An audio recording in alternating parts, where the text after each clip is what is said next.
Untitled Football Podcast here with another episode of the Untitled Football Podcast. Need to fix the intro still, but because that was very redundant. But we're here to preview week number 1. I was supposed to preview all the divisions.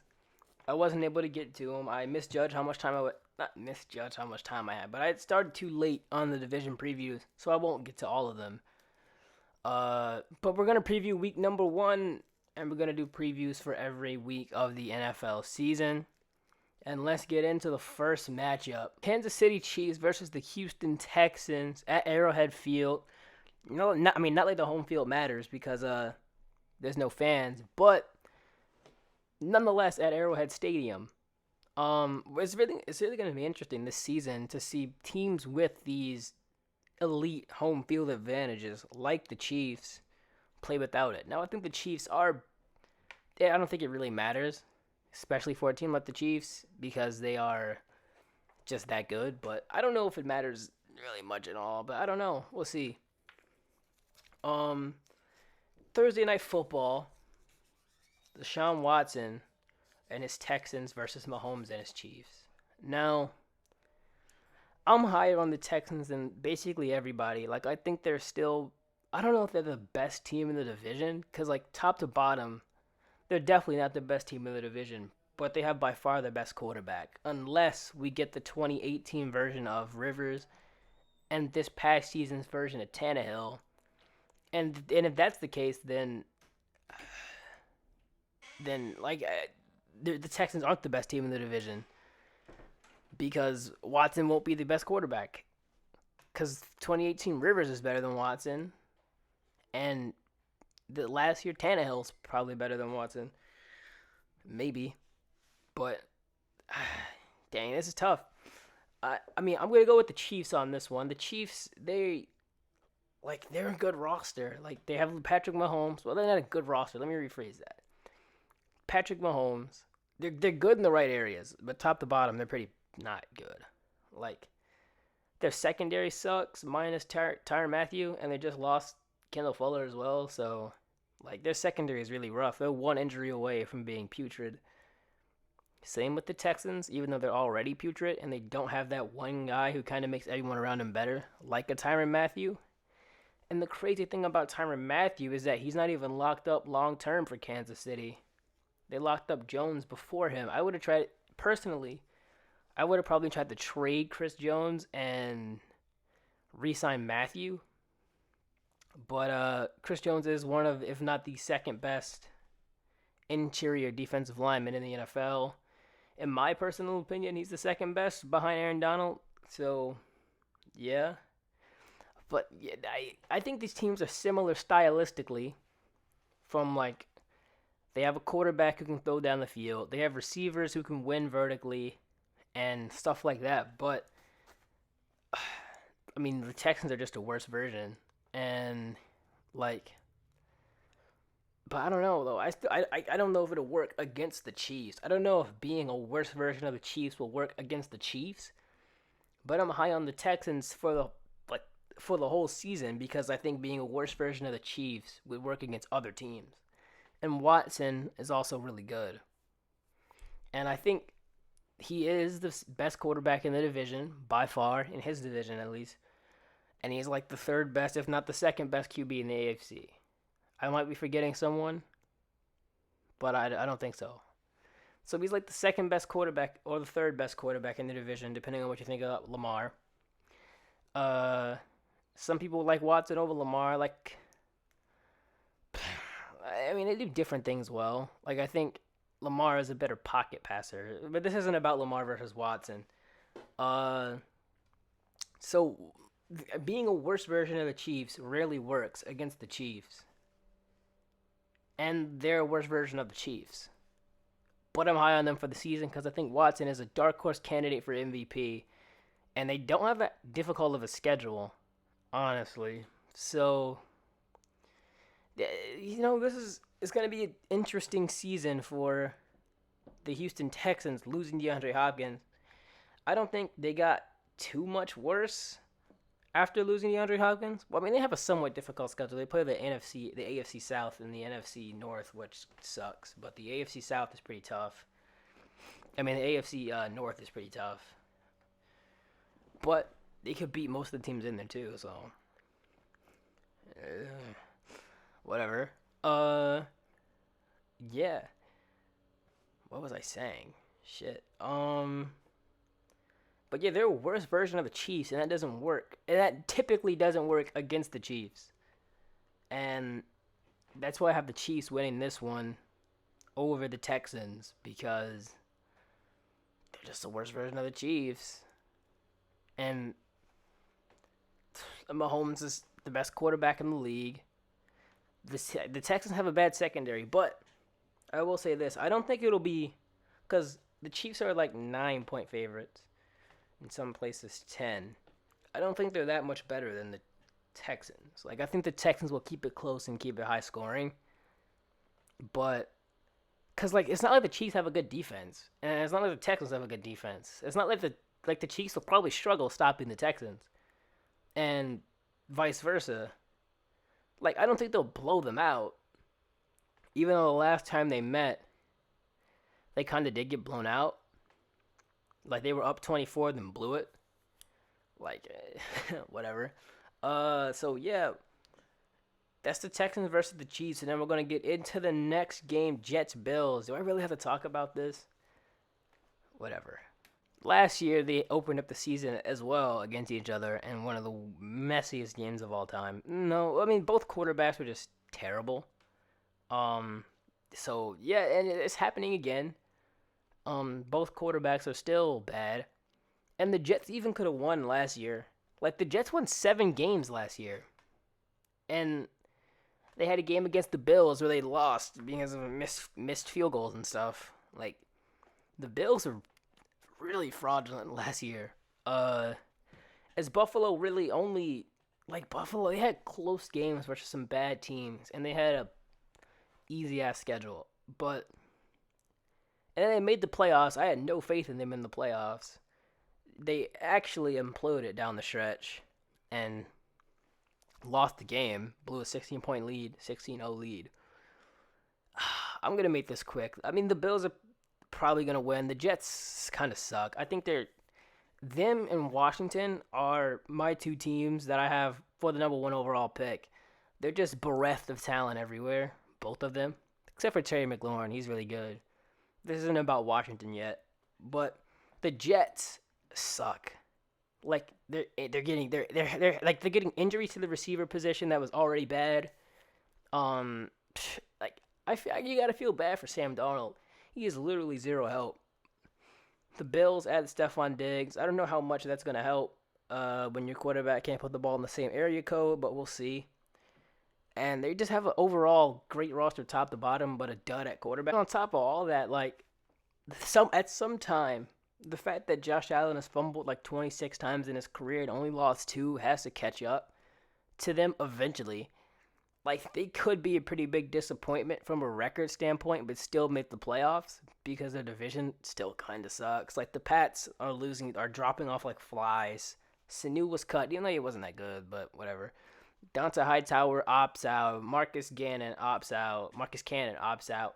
Like, the Pats don't really have a good roster. Like, I do have more faith in a Cam Newton-led team than a Josh Allen-led team. But, whatever, man. Next game. Versus the Vikings. Packers versus the Vikings. I mean, this game is blah as well. The Vikings are favored over the Packers. That's interesting because I don't think the Vikings are that good. I don't think they're that good. Like, they had a good draft, but I don't know how much better that's gonna make their team. Like, they have to hit on almost all their first round rookies in order for this team to even be close to what it was last year. And even still, they would have to be better than they were last year because they're not gonna play like 5 backup quarterbacks again. Both teams, the Packers and the Vikings.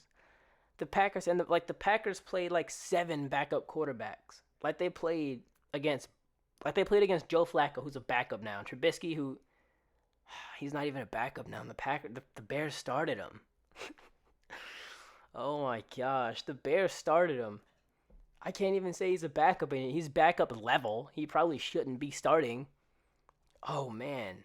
Whatever. They played against Trubisky twice. They played up against David Blau.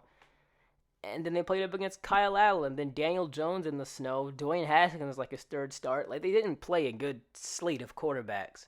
But this year they have to play Matt Ryan, Tom Brady, Drew Brees, Deshaun Watson, and the 49ers, who crushed them last season. Like, they were a 13-3 team, yeah, but it's a bit fraudulent. A bit fraudulent. Like, I see the NFC North like I see the NFC East was this past season. I think they are similarly yoked, where the team that makes it is gonna barely make it in as like a 9-7 team. I don't think the Vikings are that good, even though I love their draft, but they have to hit on everybody to even be as good as they were last year, and they also have to be better than they were last year because they play better teams this year. It's gonna be tough for these teams overall. I think the Packers are better than the Vikings. I think Aaron Rodgers is better than Cousins, even though there's a ton of data that might suggest the other way. But in a crunch time situation, I definitely have Rodgers over a Kirk Cousins. Like, there's a ton of data that says that Kirk Cousins is better than Rodgers. Like, I'm pretty sure last season Kirk Cousins had a higher EPA per pass play, or the Vikings had a higher EPA per pass play led by Kirk Cousins than Aaron Rodgers did this past season. But yeah, I know they didn't. Okay, yeah, that's okay. That's what I thought. Aaron Rodgers is better than Kirk Cousins, I'd say, but like, I don't know if it's by that much anymore. I really don't. Like, there's an argument to be made. There's a slight argument. Like, if Matt Stafford plays like he did last year, and Kirk Cousins does the same, there's a slight argument to be made that Aaron Rodgers is the third best quarterback in the division.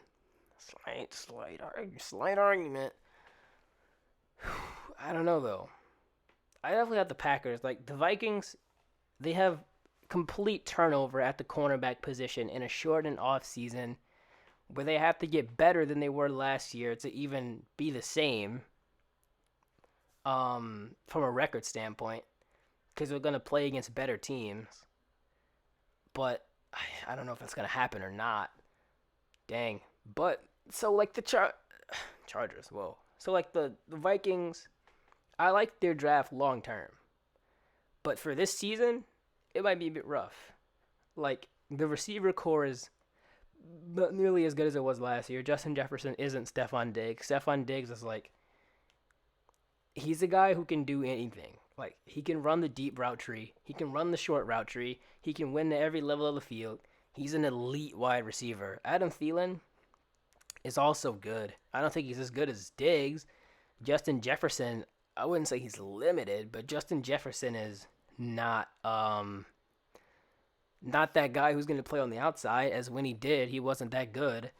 And even this past season, in his most productive year in college, he was playing in the slot. In his best year in college, he was playing in the slot. I mean, he did show a good amount of route running nuance that would imply he could play on the outside, but when he played on the outside, he wasn't good, though. So the sample size and the data that we have on him on the outside isn't good. And he still probably won't be Stephon Diggs, because Stephon Diggs is also just really good. Like I said, the cornerbacks have full turnaround. They did bring in Yannick Ngakoue, which, fine. I don't know how much that's going to help when your secondary could potentially be rough. The Packers, though, they had an even worse draft, but I don't know if it affects how they'll do this year. Long term, it's fun. I left the Jordan Love pick, but none of those guys are going to help this year. Like, this team is like a 9-7 team, and dressed up as 13-3, and they'll probably manifest itself this year. Like, they could maybe win 10 games, but I don't know, because if Rodgers plays like Superman, then I mean, like, if Rodgers plays like 2011 Rodgers, like vintage Aaron Rodgers, then they could beat anybody. But if he plays like he has for like the last 2 to maybe 3 years, then like they're not that good of a team. And this is a 9-7 football team, and they might win the division. They also might not.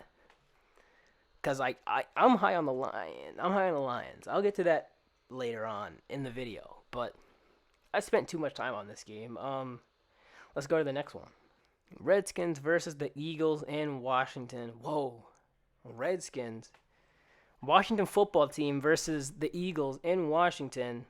The Eagles are 6-point favorites. And rightfully so. I think the Redskins are... Redskins. I keep saying Redskins. I'm never going to get that out of my mind. Washington football. I think Washington is probably the worst team in the NFL.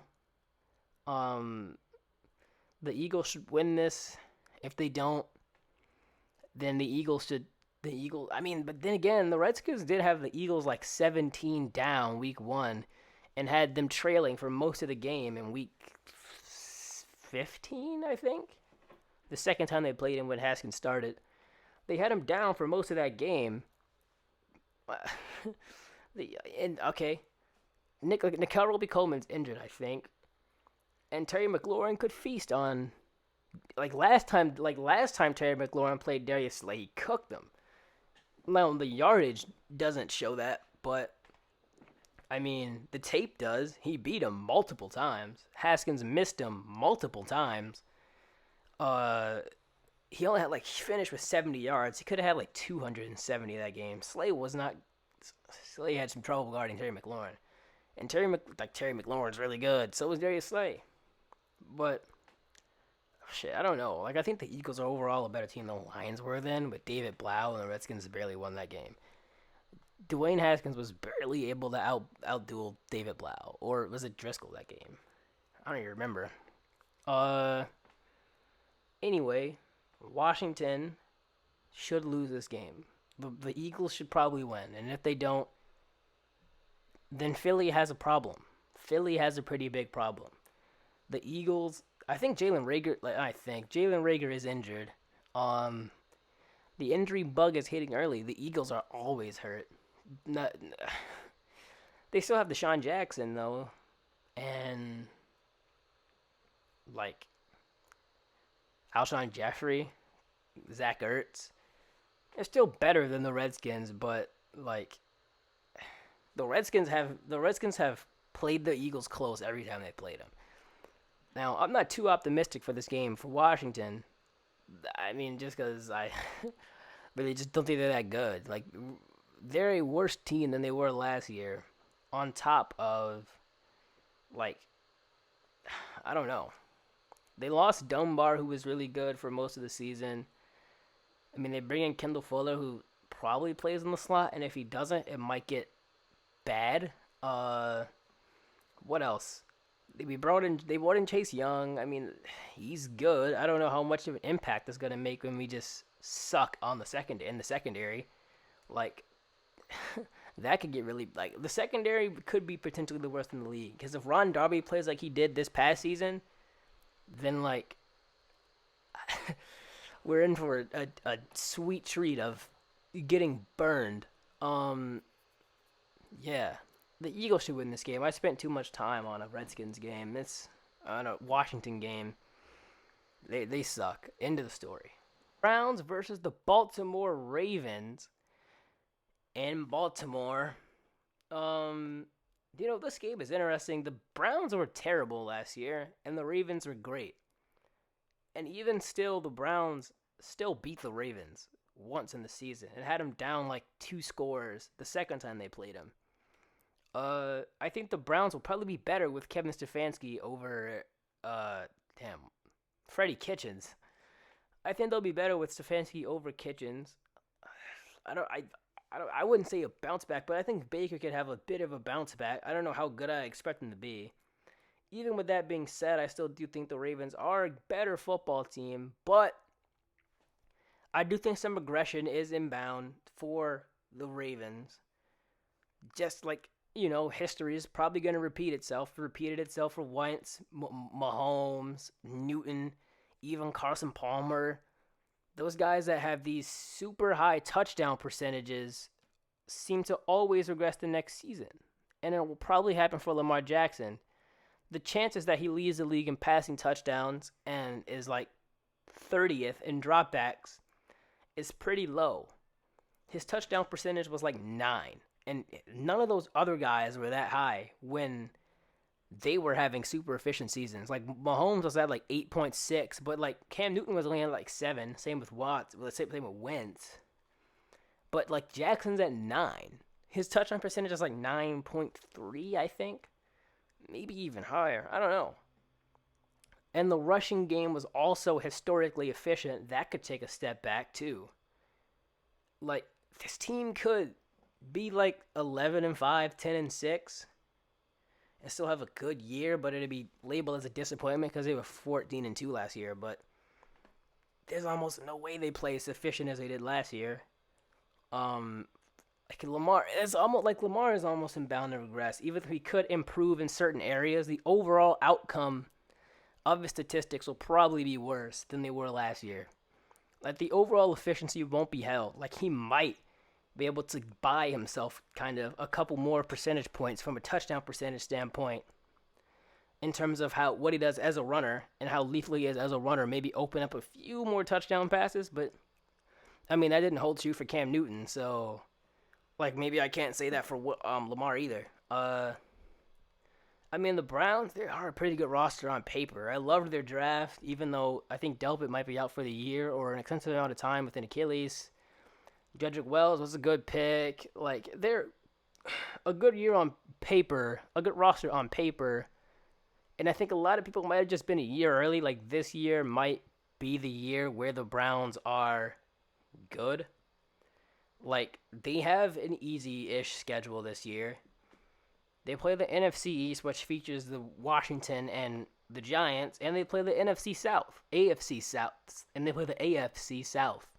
I don't know why that was so difficult for me to say just now, but like this division has an easy schedule, so like they could regress in areas and still be similar to like the Ravens, could be similar how they were record-wise, but still be maybe a fundamentally worse team. And the Browns could benefit and go up to like maybe 9, 10 wins might be a little bit too steep. Maybe like 9 wins because their schedule's pretty easy. Yeah, all that being said, how they match up, I mean, like the Browns pounded the Ravens, like it was like 40-20, and then the next time they played, they had them down like 14, and then seam route to Mark Andrews, and then the game was over. The Ravens took control, and the Browns never came back. The Ravens probably win. I have the Ravens. Don't know why I wouldn't. Lamar, the reigning MVP. Even though I think there's some regression inbound, they are a good team still. Like, I don't think they'll be bad. I just think there's almost no way they keep the same efficiency they did the year prior. So, yeah, Baltimore Ravens. I have the Baltimore Ravens. This game is the Colts versus the Jaguars in Jacksonville. Now, I'm actually kind of low on the Colts. Like, the supporting cast is good around Rivers. Rivers was not terrible last year from an accuracy standpoint. His decision-making was bad, and his arm looked... He was throwing ducks, but, I mean, he always does. He's never been an arm strength type of guy. But, yeah, the Colts... 7-point favorites at home. On the road. Not like it matters. Not like it matters. But I think that the Colts are a team that the Jags could play spoiler to. Now, the Jags on paper are a much worse roster, and the moves they're making looks like they're trying to tank, but I don't think Minshew is a quarterback that's going to zero you out. Like, there's an argument to be made that Minshew was a better quarterback than Kyler Murray last year. And the fact that we're calling Murray a superstar and just writing Minshew off is kind of... We shouldn't be doing that. Like, there's a legit argument to be made that Gardner Minshew was a better quarterback than Kyler Murray. But people are writing the Jaguars off and saying they're the number one pick. They're saying they're going to get the number one pick. I mean, from the rest of their roster standpoint, that's what it looks like. And to be fair, some of the Minshew magic, quote unquote, wore off near the end of the year. Like when he came out then came back in, he wasn't nearly as good, except for that comeback against the Raiders. But I mean, he's part of the reason why. He's like part of the reason why they were losing that game, and then he came back and he had a pretty good end of the season versus the Colts. Like the Colts still can't cover. They still have a terrible coverage unit. Like they traded for DeForest Buckner though, which isn't a coverage player. I don't know why I said it as if he was gonna help their coverage unit out.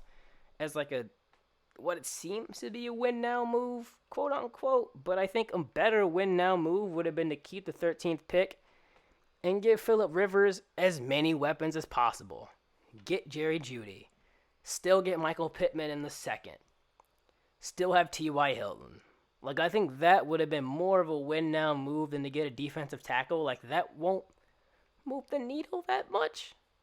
But if Jerry Jeudy hits the ground running and plays like Stephon Diggs and Odell Beckham, I don't know if he's Odell Beckham or Stephon Diggs. Like, he doesn't have the contested catch ability of those two, but the route running could quite possibly be up to par with those guys as soon as he steps in the league. Like, that would have been a better win-now move than trading for DeForest Buckner, because I don't know how much DeForest Buckner is going to move the needle. But the Jags, on paper, their roster sucks. I think Minshew is a really good quarterback. Not really good. I think he is a good quarterback, though. And they have some weapons, some solid weapons. They They got rid of Leonard Fournette. No one wanted to trade for him. I don't know if that hurts their team as much as people think it is. Like, I mean, people are acting like Fournette was that big of an impact player anyway. Like, he was an inefficient, ineffective running back. It's not like he was, it's not like he was Nick Chubb. And even still, Nick Chubb doesn't move the needle that big either, because, I mean, the Browns were 6-10. But, it's not like Fournette was the best running back in the league. He was an inefficient running back, and they got rid of him. I don't know if that hurt their team that much. Now the guys they have there might not be good either, but I don't know if losing Fournette hurts their team and hurts their win total. I don't think that I think that the Jags are the perfect team that's gonna play spoiler to somebody. Fitzpatrick Dolphins-esque.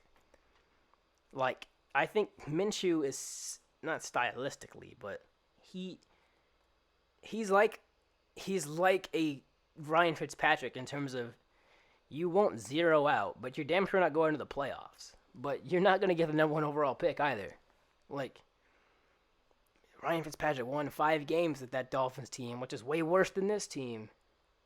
And the Jags are better than them, at least. I would think. They're not good on. They're terrible on paper, though. I just think that Minshew is a quarterback that won't win 1 game. I find it hard for Minshew to win 1 game as a starting quarterback for the full season. I don't think it's definitely possible. I think it's a lower probability than him winning 4 or so. And I do think the Redskins are worse. They might win 2. But yeah, they play the NFC North and the AFC North. They could probably beat the Bears. He's a better quarterback than Trubisky / Foles. They could beat the Bears potentially. They could play spoiler to the Titans or Colts. I think they'll be the perfect team in a must-win game where the Colts are playing for their life in the playoffs. In week 17, they just lose to the Jaguars. Anyway, I have the Colts of this game. I spent too much time on this game. Don't know why. Next game, Raiders versus the Panthers. The Raiders are 3-point favorites on the road. I don't know why I keep mentioning it. It doesn't matter. There's no fans. I'm low on the Raiders. I don't think they're good. The Panthers, people really think they're the worst team in the NFL. Their defense sucks. Their secondary is god awful. But I like the way their team is built. They're not a team that's gonna go like 1-15. I mean, they're also not a team that's gonna make the playoffs. But they have a slow like they could beat the Raiders. The Raiders aren't that good. Like Teddy is okay. They have Joe Brady who could be good and bring a similar play calling level to like similar play calling to a Sean Payton. He might not be to his level, but similar style, and Teddy might be comfortable there. And their weapons aren't bad. Their offensive line is fine. They have DJ Moore. They have Robbie Anderson. They have Curtis Samuel as a third option. They have still have Christian McCaffrey for whatever that's worth out of the as a it's actually worth a lot as a fourth option as a receiver, even though you give him a wide receiver 1 target share. Whatever. Like he had almost more targets than DJ Moore. And most of them are behind the line of scrimmage. As he had like a .7 ADOT. But whatever. I digress. Like, they're probably better than the Raiders on paper, at least, because if the Raiders are going to keep playing LaMarcus Joyner at corner, I mean, he's not good there. He's good at safety, but he's not a good corner. Who else do they have at corner? Damon Arnett. Like I mean, they're only 3-point favorites, so I'm acting like they're, like, I have the Panthers winning this game. I don't know if they're an overall better team, but I mean, it's like people really think that the Panthers are terrible. Like, their offensive weapons are, like, solid. But DJ Moore and Robbie Anderson, I already said that. But, like, their weapons are solid. Their draft was Like, they have like, they have a really low ceiling. And a relatively high floor, I guess. Like, the way they draft, their team looks like it's, like, 9-7 at best. But whatever. There's a possibility they could. I don't think they could zero out. Like, they're probably like a fifth overall pick team at best from like a record standpoint. Like, I think they could go like 6-10 at best, probably more like 5-11. Because like there's games on their schedule that they could win. Like, they don't like their division is relatively tough. But like their overall schedule, like they play the Bears. They play the Chargers.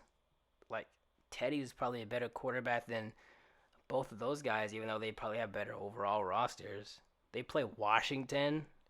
They play Denver. That's a game they could win. I'm pretty low on Denver.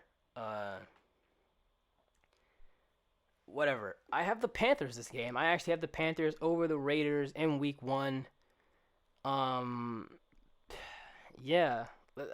Hopefully that was pretty quick. Game Lions versus the Bears. The Detroit Lions are 3-point favorites against the Bears in this game. I think they're better than 3 points over a Trubisky-led Bears team. Like, whatever. They won both of their... Like, the Bears won both of the encounters, even though Matthew Stafford was injured both of those games. Whatever. Like, I'm really high on the Lions, actually. I'm really high on the Lions this year. I think that they are a pretty good team.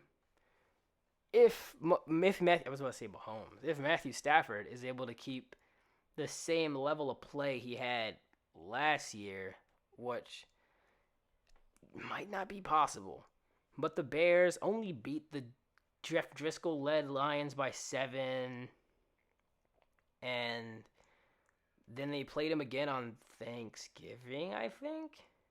And only won that game by 4. Like, they barely beat the backup and third-string quarterback of the Detroit Lions. I'm really high on the Lions. I think they could win the division, even though they could actually not be that good from a record standpoint. I still think they could win the division. They lost Darius Slay, which is actually a pretty big loss. And, I mean, they brought in Desmond Trufant, who doesn't fit the scheme. Darius Slay didn't fit it like that either.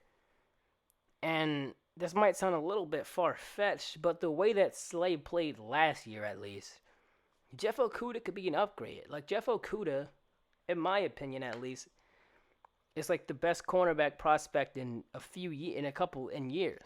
I don't know how long. I don't know how far back I go. I know he's better than the ones in the 19 class, the 18 class, potentially the 17 class, as prospects at least. Because I think he's better than all those other Ohio State guys to come out. But yeah, Jeff Okudah and the Lions as a pretty good scheme fit. They run a ton of man at Ohio State. Guess what they run a ton of in Detroit? Man coverage. Like Jeff Okudah is a better scheme fit for Matt Patricia and his scheme, even though Slay still could be a better player. Maybe just not in this heavy press man-to-man scheme that fits Jeff Okudah more. Like, their defense is bad on paper, and they have no pass rush. Even though Julian Alquara, their third-round pick, I was really high on. I love that pick. I was higher on him than... I had him above Kayvon Chaisson in my edge rusher rankings because they have similar athletic traits. But Julian Alquara was a much more productive player over the course of their careers. And, he has the edge bend, he has the burst, all that type of stuff that you want to see from a quote-unquote edge rusher with upside. But long story short, let me get into the Bears now, actually. The Bears, they're starting Trubisky. That's odd. You trade for Nick Foles when you could have, for cheaper, Cam Newton, who is better than Mitch Trubisky, but you wanted to get someone that Trubisky could beat out. That's just bad. They're starting Trubisky, man. That's no good. That's terrible. That sucks. Bears fans are... I don't think the Bears are good at all. They're like a 6-10, 5-11 team. Like, what people think the pack... Like, I don't even know. They're bad. Like, they have a solid roster from top to bottom, but the quarterback position is just so bad there. Like, they're just bad. Trubisky is starting again. Opposed from Foles. Opposed from even Cam Newton. You could have got Newton for cheaper than Foles, and he was better than Mitch Trubisky. And if he's not, wow. But, come on, bro. This is insane. No way in hell should Nick Foles be starting. Should Nick Foles not be starting? You gave up assets. He's on a bigger contract than you could have got Cam Newton on. Like, this team just sucks. Next game, man. Falcons versus the Seahawks. Falcons, Seahawks. I said that twice. They play. Obviously, that's why I'm previewing it. Seahawks. The Seahawks added Jamal Adams. They are only 1.5 point favorites, which is interesting. Wow. I mean, the Falcons do have weapons, and no, but the Seahawks are a better team. Like, the Falcons are frustrating and head scratching. It's really hard to predict them week to week. Because their offense is so good, they could literally beat anybody any day, as shown last year as they beat the 49ers, and also early on that season lost to the Jacoby Brissett-led Indianapolis Colts. But even with that being said, down the stretch of this past season, they were like 6-2. Down the stretch of down the back half of the last season, I think. What was their finishing record? Like 7-9. Anyway, they were pretty good down the back stretch of the season. This past season. Okay, I don't know why I keep repeating myself, but yeah, they finished the season 7-9 after starting awful. They left the season on a 4-game win streak. So, yeah, they finished off really strong, to say the least. And the Seahawks are also a frustrating team because they typically don't start the year off strong. And, play calling, limiting, chaining, handcuffing Russell Wilson. in a game like this, they could lose because their secondary, though Shaquille Griffin was good. Shaquille Griffin was good last year. He hasn't been too great his whole career though. He hasn't been that good his whole career. And I mean, Quentin Dunbar is good though. They have a good secondary on paper potentially. Shaquille Griffin could revert back to his typical self and not be that great. But yeah, they're a solid team. They're a good team. But like they'll still probably only be like 10-6 because they play in a way that forces them into many close games. Like they run themselves out of the game. They go up, they run the ball, they don't score, teams come back. Now, they end up winning those games because Wilson is great, but how many times is Wilson going to dig this team out of holes? At some point in time, that streak is going to end. At some point in time, you're not going to be able to win every 3-point game, every 1-score game. Like, their point margin was drastically worse than the Cowboys, who were 8-8 last season. Like, they're a better team than they were last year. But I don't know. They're Super Bowl contenders, though. Even all that being said, they're still probably Super Bowl contenders just because they have Russell Wilson. Now, if they don't do dumb shit down the stretch, like pump the ball to Aaron Rodgers with 3 minutes left in a 1-score playoff game, then they should be fine this year, and they could actually make a push for the Super Bowl. Their roster looks like they could make a push. So, yeah, I have the Seahawks, but I could easily see the Falcons win this game, though, honestly. I'm gonna go with Seattle. I'm gonna go with Seattle this game. And you know what? I'm gonna stick my neck out and make a bold prediction. I'm gonna go with the Falcons in this game. In the Dome. Week 1. I'm gonna go with Atlanta. Now, I'm going to make a bold prediction. This is the bold prediction of the week. I'm going to go with Atlanta. I'm going to go with Atlanta over Seattle in week 1 of the NFL season. Not because I think they're a better team, but because I think that at least stylistically the Falcons might be a hassle for the Seattle Seahawks. And inside the Dome, they could make some plays. They could pressure their offense and not pressure them from a pass rush standpoint, but they could go up, they could run up the score while the Seahawks are still trying to run the ball. They could go down like 24-0 early in the game, potentially. I don't know. The Falcons are a team that could do something like that. I'm going to go with the Falcons. I think their offense starts off clicking, starts off hot. They start off 1-0. They get all the Falcon fans hyped for a 2016 rebirth, and then they kind of fall flat and end the season like 8-8. I'm gonna make a bold prediction. I'm gonna go with Atlanta. Next game, New England versus Miami. The Dolphins versus the Pats.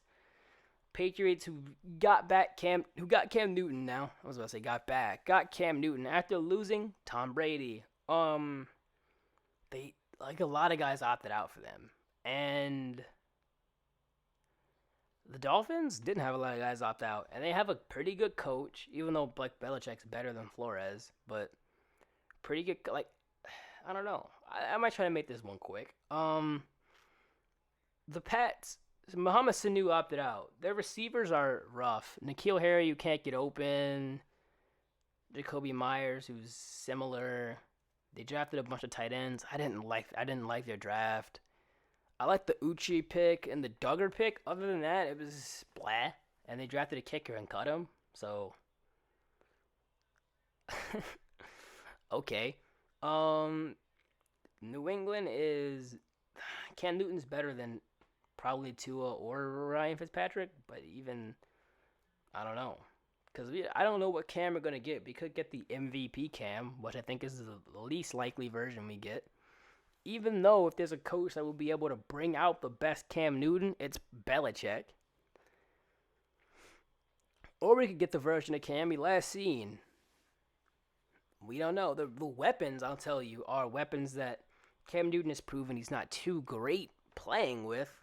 Like, they're not a good set of weapons. And Brady's a better quarterback than Cam Newton.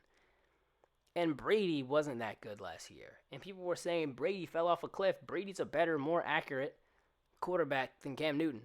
And Cam Newton, who's on the other end of the spectrum in terms of being inaccurate, the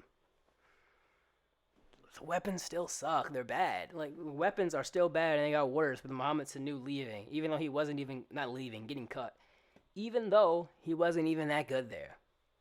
The weapons are bad. And the weapons over in Miami, from a receiver's standpoint, are potentially better with Preston Williams coming back from the ACL injury, who, let me talk about this from a fantasy standpoint. I meant to do a bit more fantasy aspects of the game, but this is something I really want to talk about from a fantasy standpoint, how Preston Williams is back, and I don't know, I'm not saying it's the likeliest of possibilities, but it is a chance he outscores Devontae Parker, as when they were both on the field, Preston Williams had more targets, more catches, more yards.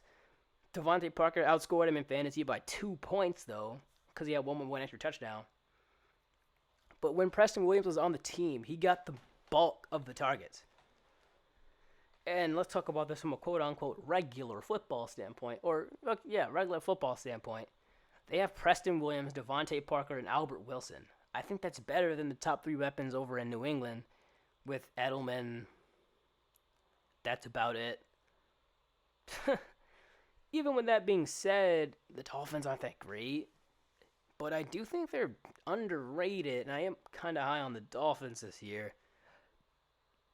Even though, I don't know. I'm gonna go with New England. Even though I wouldn't be too shocked with a week one upset. I'm still gonna go with New England though. Cam Newton is a better quarterback than those two. I don't know. This Pats team could only go 8-8, 7-9. Everyone's gonna say, "Oh, Belichick needs Brady," but then, or this team could go 4-12, and people will say Belichick needs Brady, and then Belichick trots out Trevor Lawrence next year, and then Belichick wins the war. That's possible. Because early on, I think we'll know if this team is good or not. They might throw Stidham in and see what he has eventually if they start off kind of rough. I don't know. This team is interesting because they don't have great weapons. And Brady struggled, who I think is a much better quarterback than Cam Newton. Even though Cam Newton could be let out from a running the football standpoint, he could run more, all that shit, I'm going to go with New England still. I'm going to go with New England. Chargers versus the Bengals. The Chargers are 3.5 point favorites over the Bengals, and I don't know why. I'm higher on the Bengals than probably everybody. I think they are a dark horse candidate for that 7th playoff spot from the standpoint of people think it's Denver. People think Denver is that team. I have more faith in a Joe Burrow led team than a Drew Lock led team. It's the weapons that surround Burrow probably aren't better than I don't know. Tyler Boyd is pretty good. AJ Green is really good if he's healthy. I don't know how good he's going to be. He hasn't played a full season in about 2 years, 3 years, maybe a bit more. You have T. Higgins, some other good complementary pieces there with John Ross's speed, Auden Tate's contested catch ability, Alex Erickson's ability to probably play in the slot even though he played on the outside most of the time this season because everybody was injured. I think the Bengals are a bit better than their number one overall pick status would show last year, even though there are glimpses of them being that number one overall team losing to the Dolphins, even though the Dolphins became formidable down the stretch when the Bengals ended up losing to them. The Bengals had AJ Green out, Tyler Boyd out, and John Ross out all at the same time. They had a ton of injuries, and they subbed out Andy Dalton. They could have beat the Raiders last year. But, anyway, They had a ton of injuries to the receiver standpoint. All those guys are back now. They have a quarterback that could probably be better than Andy Dalton was. And there's things that I think that Joe Burrow won't be as good at as Andy Dalton was off the bat, which is getting the ball out really quickly. Now, Joe Burrow was smart and is a smart quarterback, and he probably will be able to do that. But maybe not the high, because Andy Dalton had an average time to throw of 2.3 seconds, which was first in the league over Drew Brees, who is notorious for having those quick time to throws. And the offensive line still was bad. That's crazy. That he tried everything in his power to make the O-line look better, and it didn't look good. You have Jonah Williams back. That's a big addition. You have good weapons. You have Joe Burrow. Now, on the Chargers side, I think they're a better roster top to bottom, though Burrow is probably a better quarterback than Tyrod Taylor. And I don't think Tyrod sucks. I just don't think he's, that good either. He's okay. He's whatever. He's a quarterback. He's, probably the definition of an average quarterback, but maybe a bit different. Because I think the team is better than, but they did lose Derwin James. I don't know how much I don't know how much losing this singular defensive player. Because Derwin James has a pretty specific and in-depth, diverse role and plays in multiple positions. So, in general, losing a singular defensive player probably isn't as big of a loss as people make it out to be. But losing a singular entity probably not singular, Jamal Adams is similar. But losing, a similar entity, someone that is as diverse, a master of all trades, like Derwin James, losing someone like him is probably a bigger loss than losing just, one guy who plays, one position.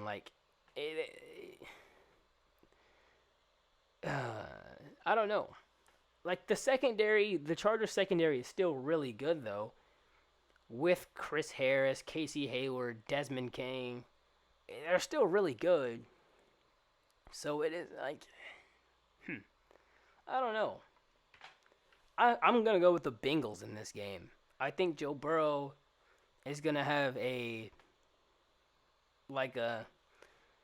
going to have a king's arrival. He's going to show why he's the number one overall pick in game one by beating one of the best defenses in the NFL, potentially.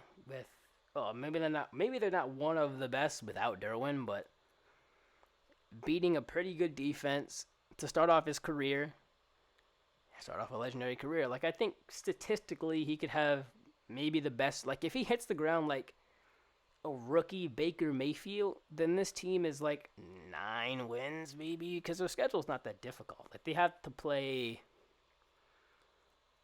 the AFC South, which is kind of tough, but I still think they could beat most of the teams there, because there's also a chance Joe Burrow's a better quarterback than everybody they play in that division, minus Deshaun Watson.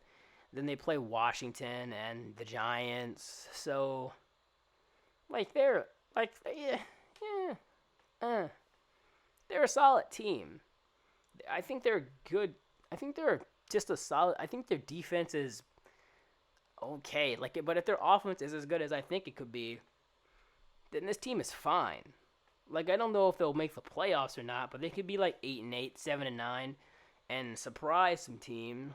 But yeah, I'm gonna go with the Bengals in this game versus the Chargers in Week 1, and I'm gonna go on to the next game, Cardinals versus 49ers.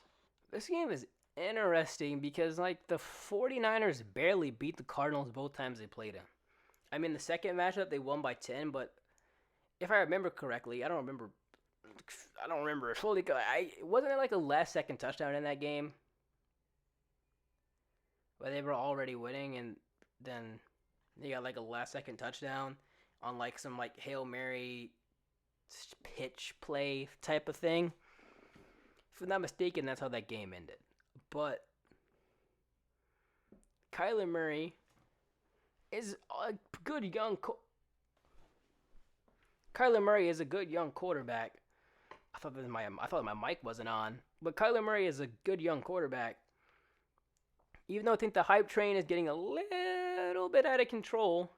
Even though DeAndre Hopkins is there now, they have more weapons. I think that well, okay. I do think that the 49ers are a better team. But the Cardinals, I don't think they're that bad. Like, I think the Cardinals are pretty good.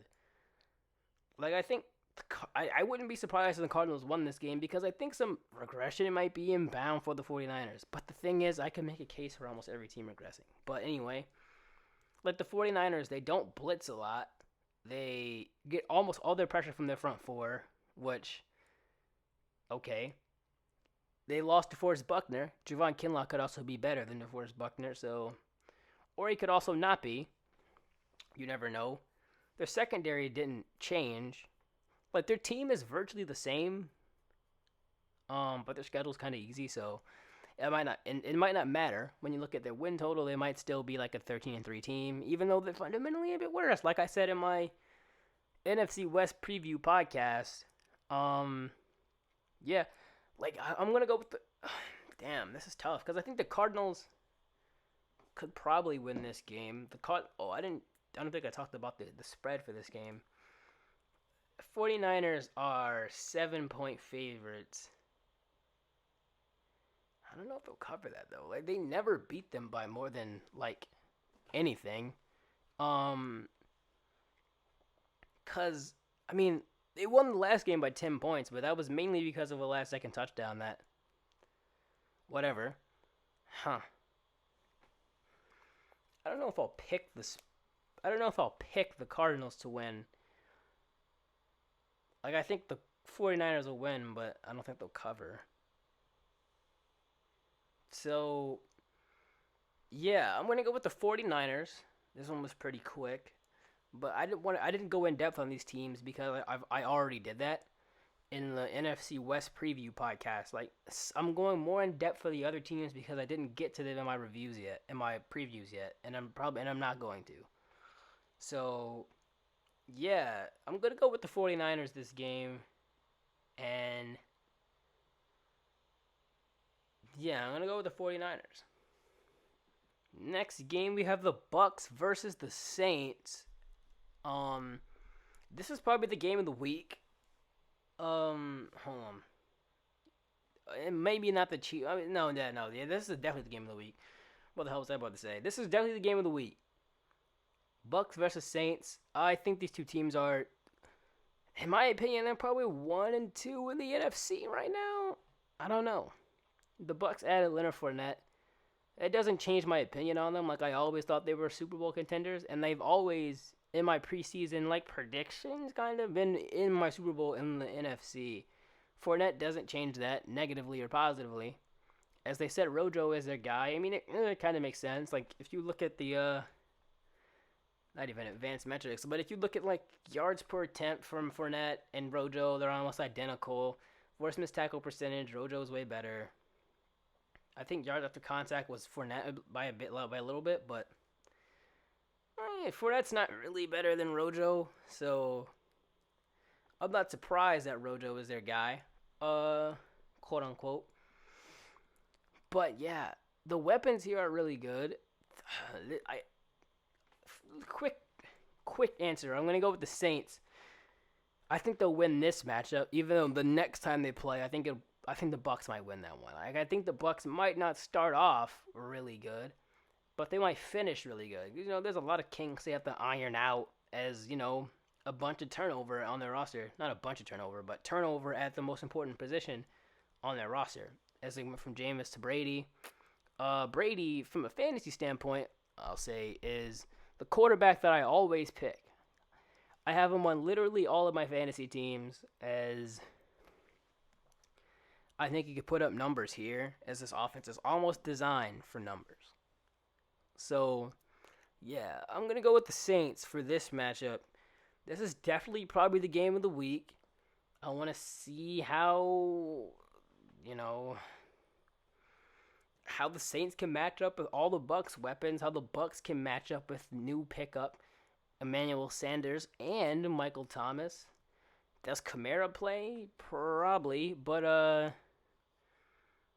yeah, this is the team that I'm gonna go with the Saints for this matchup at least. Like I don't know if I don't think I think the Bucks are probably a better team than the Saints, and that will probably manifest itself later in the season rather than this matchup. Because I think the Saints didn't have too much roster turnaround. They added Emmanuel Sanders. Like, they're probably gonna hit the ground running, and like just based off how the Saints have been, they'll probably taper off at the end of the season, to be honest. But I'm gonna go with the Saints this game. Cowboys versus the Rams are the next game. Yeah. This is interesting because let me go in depth on the Cowboys because I didn't get to them in my previews. Dallas is a good team. On paper, it's always their year. But this year, it might actually be true. It might actually be their year. No. I mean, it's always a year for the fans. Like, it's always Dallas's year. If you ask a Cowboys fan, they're always going to the Super Bowl. But this year, it might actually be true. It might actually be true. I mean, even though if you look at their roster top to bottom, they're not too much better than they were last year. And they could potentially be worse. Like, CeeDee Lamb, I think, is a more talented player than Randall Cobb.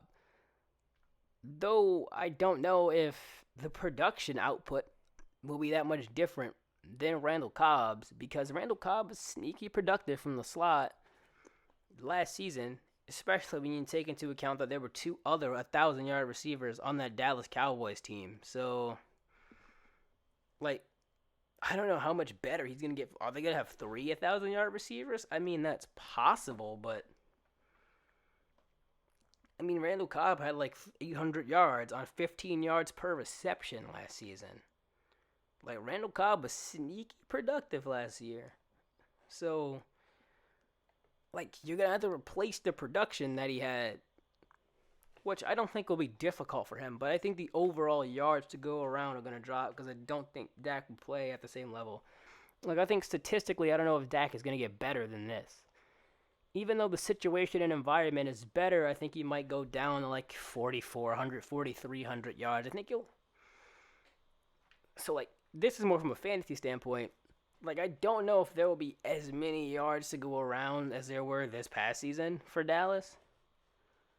I do think they'll be a better team potentially. I don't know. They were a good team last year. Like, their point margin was that of like a 11-12, like an 11-5 team. Though, when they played up against good teams and even like some not so good teams, they actually lost. Like, they got smacked by the Packers. They lost to the Jets, and they lost to the Bills. They lost to the Bears. Like, lost to some bad teams. They lost to the Eagles when they had no wide receivers. And Zach Ertz got injured that game too.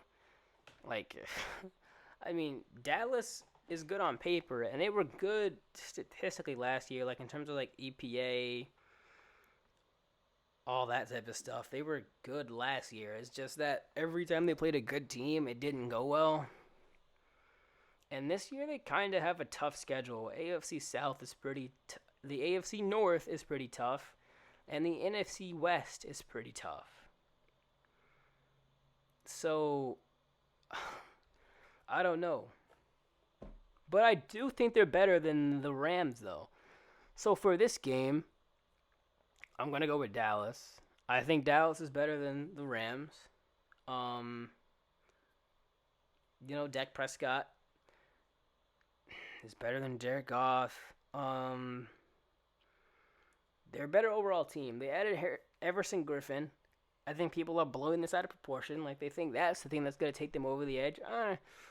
I digress. Like, they lost Byron Jones, who some people, like, he's a bit polarizing, I guess. He is good. Like, he just doesn't get beat often. He doesn't allow yards for the most part. They lost him. Their secondary could be Their pass rush, I don't know how much it has improved from last year, because, like, there's an argument to be made that Everson Griffin, at least the way he played last year, isn't better than Robert Quinn, at least the way he played last year. And I don't know, like they could be similar from a record standpoint this year than they were, like to what they were last year as well. Huh. I'm gonna go with Dallas this game though. I'm gonna go with Dallas. I think they're a better team than the Rams. I don't think the Rams are that good. As I said in my NFC West preview, if you want to hear more about that, watch the NFC West preview. And we have 2 more games left, which is the Monday night slate. I don't know if I like that game on. I don't know why that game's on primetime. Not that's the Sunday nighter. You could switch the Buccaneers and Saints game. I'd rather see Brady Breeze on Sunday Night Football than Goff Prescott, but whatever. Let's go on to the Monday night games. And, okay, well, I don't know what that was. Steelers versus the Giants. Monday Night Football, the doubleheader, the typical Week 1 doubleheader. The Steelers are favored in this game. I have to find the spread. Shit, my iPad's acting slow right now. Okay, they're 5 points. They're 5-point favorites to the Giants. I'm lower on the Steelers, but I also don't think the Giants are good. So let me go a bit in depth on these teams because I didn't get to them in the previews. The Steelers, they're a good team, I think. They're fine. They're a solid team. Let me not say they're good. People are really blowing their hype train out of proportion. Like, the last time Big Ben played, the stats were good, but he wasn't all that great. Like, if you look at the and, like, he doesn't have a guy like Antonio Brown to kind of bail him out this year, in a way. You have Deontay Johnson, who I think is really good, but yeah. Shit, let me get to the accuracy stuff. Okay. Like, he was not that good this past season. Like, Ben Roethlisberger, on passes 10 to 19 yards, had the 4th highest uncatchable pass percentage in the NFL on throws 10 to 19 yards, and he was below average in the 20 plus yard throws in terms of accurate passes. Like, his accuracy was the worst it's been in his career, but the stats and the output of the stats were still good because he threw the ball a ton. But now he's coming off of a elbow injury where it just fell off the bone. And when we saw him the same season, he was terrible in, like, the small sample size, but he was terrible, though. Like, the stats were definitely better than he actually was. That's the last time we seen him. He threw the ball 675 times, dropped back 713, which is more than anybody else, by a pretty wide margin. So the stats output was better than he actually played, and the weapons he has around him are worse than he had then. He doesn't have an Antonio Brown. Though I think the receiver core is underrated, it's not as good as Antonio Brown and company. The Giants suck. They added Logan Ryan, though. I don't know if they suck. They have an underrated unit, like, everywhere. I mean, their O-line looked like it was underrated on paper. Then, like, I wouldn't say it was underrated on paper. His shoulder's not that good, but they have an underrated receiver unit. Like, their cornerback unit before Logan Ryan was, like, the worst in the league. With Logan Ryan is, like, the second worst in the league. Because Logan Ryan wasn't that good last year. I mean, he allowed, like, 1,000 yards and 8 touchdowns, but seems like people want to gloss over that. I mean, he did make a pretty good amount of plays, though. But, I mean, it's not like he was perfect. I mean, Logan Ryan wasn't that good last year. Like, he's definitely an upgrade over whatever the hell they had before him, but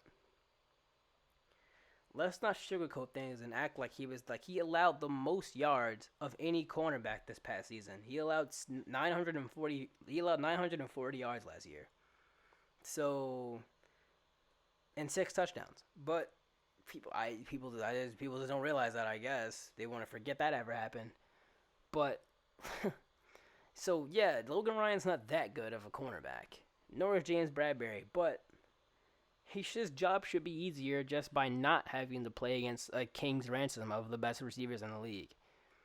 Even though in the NFC East, I almost said West, even though in the NFC East, he still has to play a king's ransom of, he still has to, not king's ransom, but he still has to play Cooper and McLaurin twice, who are two of the best route runners in the NFL, so yeah.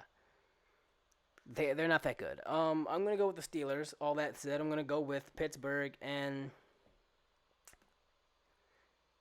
yeah, looks like we're about to get on to the last game of Week 1. Tennessee Titans versus the Denver Broncos. Tennessee versus Denver. The last game of the doubleheader on Monday night. The last game of the Week 1 NFL season. And Tennessee is... Oh, wow. Tennessee is 1.5 point dogs to Denver. Whoa, hold on. Okay, I'm definitely going Tennessee, especially looking at that spread right there. I'm low on Denver. I don't think they're that good. We don't know much about Drew Lock.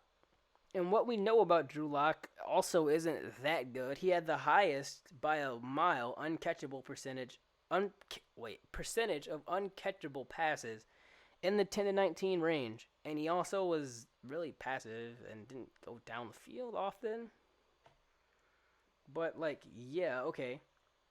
Drew Lock had the highest uncatchable pass percentage on throws 10 to 19 yards. You know, I mean, oh shit, that's not good. That's actually terrible. As you could have guessed.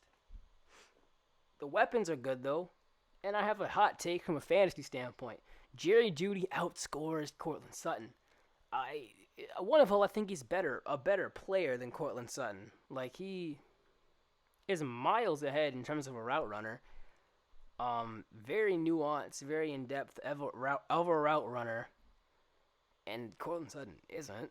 I think he'll outscore Sutton mainly because he gets open. He'll get open faster. He'll get open wider.